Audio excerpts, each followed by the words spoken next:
Hello, this is Heather Hoffman, and today I'm going to show you a fun technique that I've just kind of discovered on accident one day.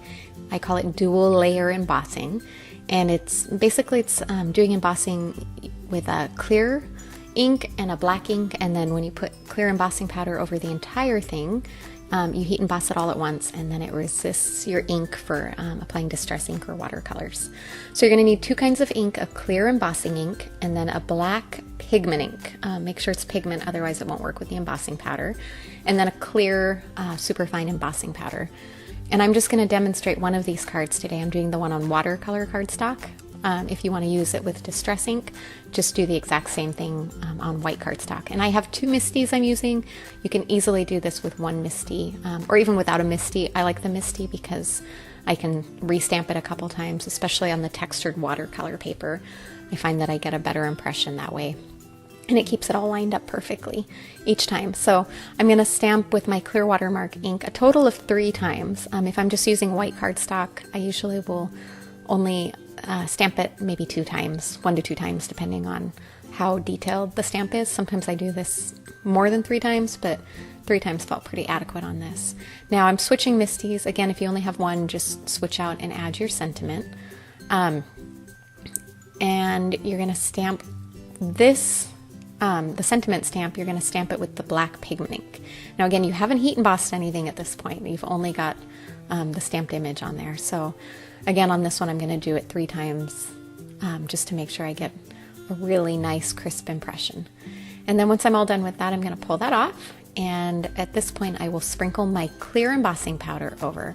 And you'll notice the background image does not show up really because it's clear ink. But as soon as you add the watercolor or distress ink over the top, it just kind of magically pops out. But the clear embossing powder is going to stick both to the clear and to the black stamped sentiment. So you can kind of see it on there with the powder. I'm going to pull out my heat gun and quickly heat set that, just chasing around. Make sure it all melts really good. It's a little harder to tell with the clear powder, so I tend to kind of tilt it around and look for the shine that tells me that it's all melted really well. And then set it aside for a few brief moments to dry before you add your watercolor or distress ink. That way it won't smudge, but it doesn't take very long to dry at all once you have it all heated up really well. It's kind of fun to watch the colors, the edges of the sentiment kind of melt together with that clear embossing powder. All right, so for this card I'm using just my pan watercolors, some nice ones in a water brush, and as I start to put the color over, you can kind of start to see the detail of that stamped image start to show. It's so fun, and I like to just be really random with my watercolors on there. You can do a solid color, you could do an ombre effect, blend in stripes, kind of dab in more colors than what I'm doing, rainbow order, whatever kind of suits your fancy. I just kind of, to me, watercolors are kind of all about that free, loose feeling, and so I really liked doing it on this stamp set, and I kind of chose some bright, pretty colors.